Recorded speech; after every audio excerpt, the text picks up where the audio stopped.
Yells rose from a throng of bloodied onlookers.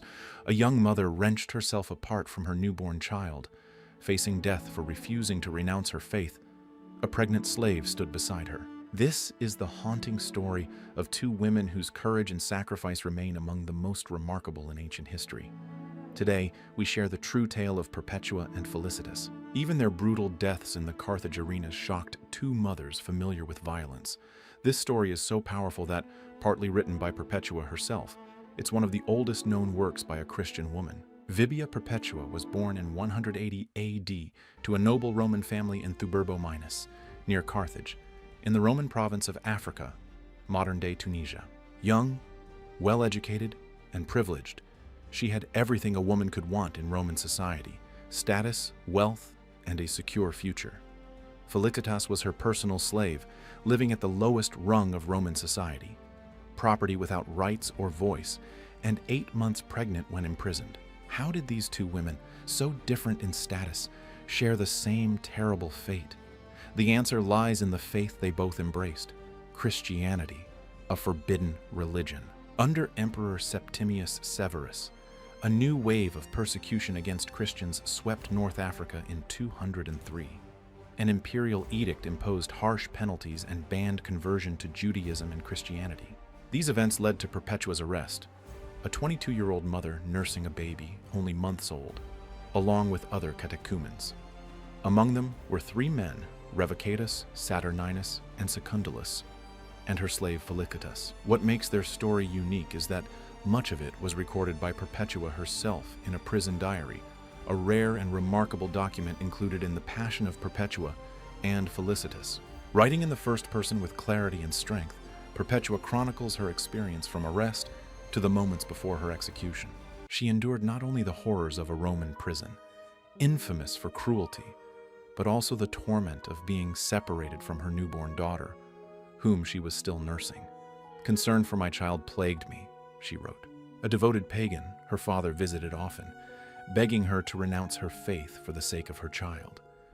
Perpetua recorded a moving moment when he threw himself down before me, tearing at his beard and casting himself face down on the ground, cursing his years and uttering words that might move any creature. Yet neither her love for her child nor her father's despair shook her resolve.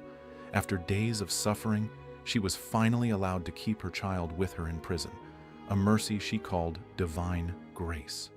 Suddenly, the prison felt like a palace to me, making me prefer being there over anywhere else. While Perpetua suffered, Felicitas faced her fears.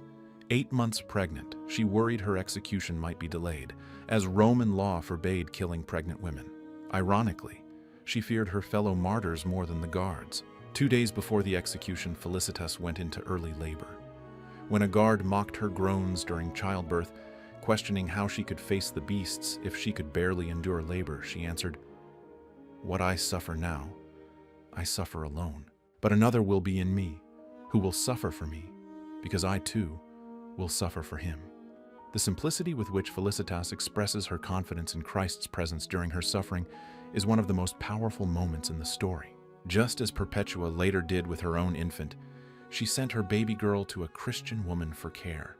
The evening before the execution, they shared the Cena Libra, the last meal given to the condemned, but the Christians turned it into a celebration of faith, an agape lunch.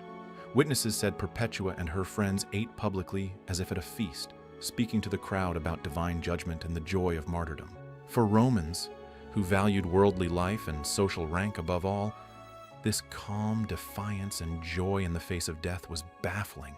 On the morning of March 7th, 2003, the games celebrating the birthday of the emperor's son Gata began. Led into the Carthage amphitheater, Perpetua, Felicitas, who had given birth just days before, and their friends walked with radiant faces, not with fear, but delight.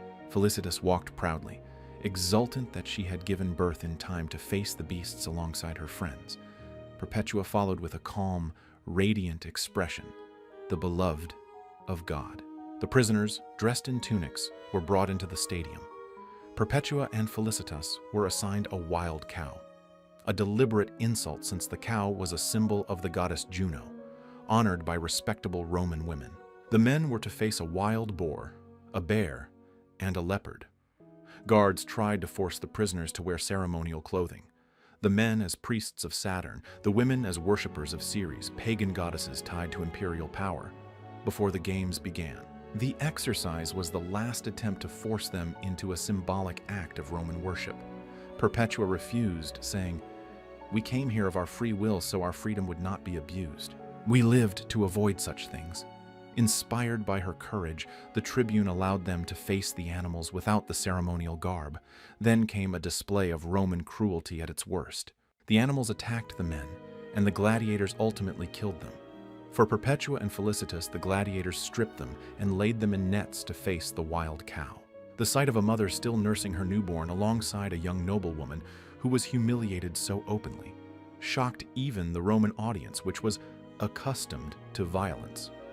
A rare moment of public pity occurred as the crowd yelled for the women's return and their covering with loose tunics. The cow attacked Perpetua first, tossing her into the air and landing on her back.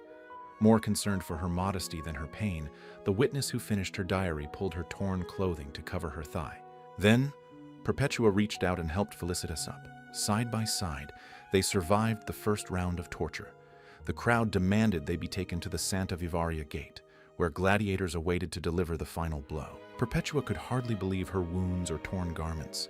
Unlike the strict Roman social hierarchy, the condemned Christians embraced each other as equals before God, exchanging a kiss of peace, a sacred last act. Then they willingly stepped forward to face the executioner's sword. Perpetua's executioner was a young gladiator whose hand shook. After a first failed blow left her in agony, Perpetua herself guided his hand for the final stroke, an extraordinary last act. Perhaps such a woman, feared by the unclean spirit, could not be killed unless she willed it herself. Early Christian churches soon regarded Perpetua and Felicitas' story as one of the most powerful martyrdom accounts. 2 centuries later, St. Augustine gave annual lectures on the anniversary of their death, March 7th, which became their feast day, still observed in the Christian calendar. What makes their martyrdom so remarkable? Perhaps it is the striking reversal of social norms in Roman culture, where a noblewoman and her slave stood united as equals in faith, defying a rigid hierarchy with unbreakable courage. An immense social divide should have kept the noblewoman Perpetua and the slave Felicitas apart. However, their shared faith created a sisterhood that transcended all social barriers, establishing them as equals before God and uniting them under the banner of martyrdom. Against all family and societal pressure, Perpetua chose her fate, and not only that, she recorded her story. In a time when women rarely had a public voice or control over their narratives, her diary stands as one of the earliest examples in Western history of a woman speaking openly about her spiritual journey and her readiness to face death. Early Christian communities, often persecuted and marginalized, found in the lives of Perpetua and Felicitas a powerful counter-narrative to the Roman imperial order. These women embodied equality, peaceful resistance, and spiritual freedom, standing in stark contrast to a Rome that valued hierarchy, power, and conformity. 2 mothers, one a slave, the other a noblewoman, joined in will and martyrdom and became a potent symbol of a new social order based not on rank, but on shared faith. There's also deep irony in their story. Perpetua and Felicitas chose to leave their newborns, not from disdain for motherhood, but out of devotion to a higher calling, in a society that prized women mainly as mothers and bearers of family lineage. This sacrifice reveals the extraordinary strength of their conviction, perhaps the hardest decision any mother could face. Thus ended the earthly lives of 2 of the most remarkable female leaders of early Christianity.